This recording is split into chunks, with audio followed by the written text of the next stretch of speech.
Hello दोस्तों, स्वागत है आप सभी का। ईपीएफओ एसएसए का फुल नोटिफिकेशन आउट हो चुका है। जो पहले लग रहा था कि कौन कंडक्टिंग बॉडी होगी, मतलब कौन ऑर्गेनाइजेशन एग्जाम को कंडक्ट करवाएगी, तो वो अब साफ स्पष्ट आपको दिखाई दे रहा होगा कि नेशनल टेस्टिंग एजेंसी इसको एग्जाम को कंडक्ट करवाएगी और एग्जाम के पैटर्न में भी बड़ा बदलाव हुआ है। तो चलिए टोटल जल्दी जल्दी मतलब फुल नोटिफिकेशन को जल्दी जल्दी देख लेते हैं कि जितना कम टाइम में हो सके, और साथ ही साथ स्टेट वाइज वैकेंसी जो काम का चीज़ होगा हम सभी चीज़ आपको बताते जाएंगे। तो देखिए, सबसे पहले ये name of the post SSA EPFO SSA social security assistant group C का पोस्ट है।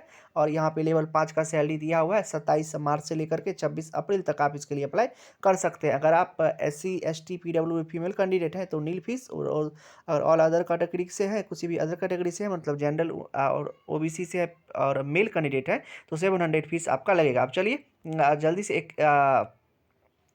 और स्कीम ऑफ द एग्जामिनेशन बता देते हैं, तो आगे देख लेंगे। सबसे पहले इसका देख लेते हैं स्टेट वाइज वैकेंसी। तो आंध्र प्रदेश में आपका, आंध्र प्रदेश में 39 वैकेंसी है। बिहार रीजन में 35 वैकेंसी, छत्तीसगढ़ रीजन में 42, दिल्ली में 120, गुजरात रीजन में 197, गोवा में 15, हिमाचल प्रदेश में 32, हरियाणा में 109 और झारखंड में 66, कर्नाटका में 204, केरला में 115, महाराष्ट्र में 422 और मध्य प्रदेश में 100, नॉर्थ ईस्ट रीजन में 58 और उड़ीसा में 53, पंजाब में 120 और राजस्थान में 59। अब देख लेते हैं तमिलनाडु में 416, तेलंगाना में 116, उत्तराखंड रीजन में 12, उत्तर प्रदेश में 124 और वेस्ट बंगाल रीजन में 220। और यहाँ पे सब कुछ दिया हुआ है। इकोनॉमिकली वीकर सेक्शन है, तो मात्र 27 साल तक आप वैसे अप्लाई कर सकते हैं। और अगर OBC से SC ST से है तो आप लोग को as per the government relaxation मिल जाता है। यही सब चीज़ दिया गया है, कोई काम का बात नहीं है। और ये सभी चीज़ आपका 30 वर्ड पर मिनट, 35 वर्ड पर मिनट इंग्लिश में, 30 वर्ड पर मिनट हिंदी में, ये सब टाइपिंग का स्पीड दिया गया है। तो अभी सिर्फ हम एग्जाम पैटर्न पर आपको जल्दी से लेकर के चलते हैं। देखिए 18 से 27 ईयर एज भी दिया गया है, वही जो हम बताएं। तो सब कुछ वही है जो हम आपको बताएं, सब कुछ सेम है, सिर्फ आपका एग्जाम पैटर्न में बड़ा बदलाव है। तो वो देख लेते हैं, वो आपको 14 नंबर पेज पर दिया गया है। चलिए जल्दी से वो देख लेते हैं। देखिए, ये जो दिया गया है ये फेज 1 एग्जामिनेशन का इसमें दिया गया है कि फेज 1, तो सिर्फ लग रहा है जो फेज 1 ही एग्जामिनेशन होगा। तो वही दिया गया है नोटिफिकेशन में, तो और कुछ दिया गया नहीं है। देखिए जनरल एप्टीट्यूड का आपको 30 क्वेश्चन रहेगा और 120 मार्क्स का समय, 120 मार्क्स रहेगा। उसके बाद जनरल नॉलेज, उसके का भी जनरल अवेयरनेस का 30 क्वेश्चन, 120 मार्क्स का समय। जनरल क्वांटिटी एप्टीट्यूड का क्वांटिटी एप्टीट्यूड का 30 क्वेश्चन, 120 मार्क्स। और general English with comprehension 50 question, 200 marks का समय। और उसके बाद ही साथ कंप्यूटर लिटरेसी का 10 क्वेश्चन, 40 मार्क्स। और टोटल कंबाइंड जो आपको समय मिलेगा वो 2 आवर 30 मिनट मिलेगा, मतलब 150 मिनट मिलेगा। टोटल 600 मार्क्स का एग्जाम होगा और 150 क्वेश्चन होगा।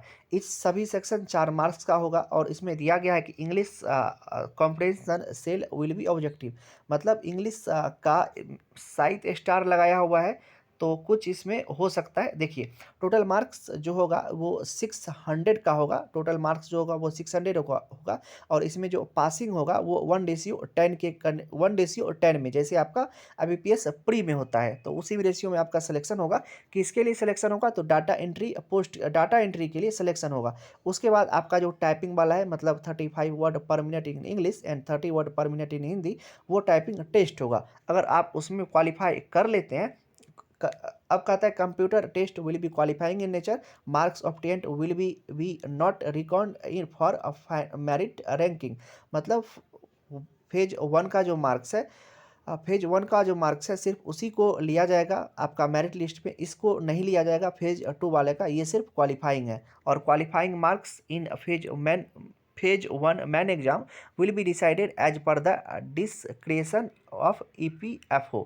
तो ये मतलब फेज 1 को ही सिर्फ वैल्यू दिया गया है और फेज 2 को सिर्फ क्वालिफाई किया गया है। तो यही एक बदलाव है इसमें, एक बड़ा बदलाव है, क्योंकि जो पहले प्री होता था, अब मेंस होता था और डिस्क्रिप्टिव लिखना पड़ता था, तो वो सब को ख़त्म कर दिया गया है और एग्ज़ाम को सिंपल बनाया गया है। अब इससे ये तो हमें लग रहा है ईज़ी ही होगा, शायद क्वेश्चन अगर कुछ में थोड़ा अपर साइड में जाए, वैसे एग्ज़ाम का लेवल ईज़ी रहने वाला है। अब जैसा भी होगा, आपको क्या लगता है कमेंट करके बताइएगा। मिलते हैं इसी तरह के किसी दूसरे वीडियो में, तब तक आप अपना ध्यान रखिए और ज़्यादा कुछ इसमें बताने वाला है नहीं। अगर आप भी अप्लाई करने से पहले उस क्योंकि 59 पेज का है, तो उतना टाइम देना ठीक नहीं लग रहा है कि टोटल 59 पेज आपको लिख ले, सब कुछ पढ़ कर के बताएँ। तो ये सब कुछ दिया हुआ है, तो आप भी एक बार पढ़ लीजिएगा, हम जो काम वाला बात था वो सब चीज़ आपको बता दिए। चलिए मिलते हैं इसी तरह के किसी दूसरे नेक्स्ट वीडियो में, तब तक आप अपना ध्यान रखिए। Love you, bye bye.